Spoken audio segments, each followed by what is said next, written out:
Welcome 8080 division 80 division 8 இது எப்படி சொல்லலாம்.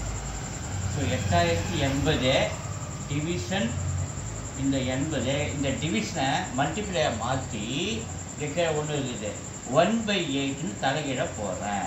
ஸோ 0க்கு 0 கேன்சல் 8 டேபிள் அடிச்சா 1 டைம்ஸ் 8 டேபிள் அடிக்கிறேன். ஒரு தடவை இந்த 0 மறுபடியும் ஒரு தடவை 101 மல்டிப்ளை 101/8.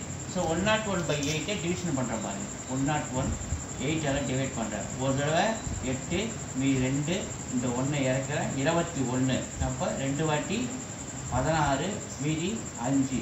ஸோ புள்ளி வச்சுட்டு 0 சேர்க்குறேன். 8 40 6 8 48. ஸோ மீதி 2 0 சேர்க்குறேன். 1 8 8 16 மீதி 4 0 சேர்க்குறேன். 8 40. அப்போ 12.625 இது நம்ம டிவைட் பண்ணோம்னா 12.625ன்னு நார்மல் டிவிஷன் தான் ஆன்சர் கிடைக்கிது. 3 is the ஆன்சர்.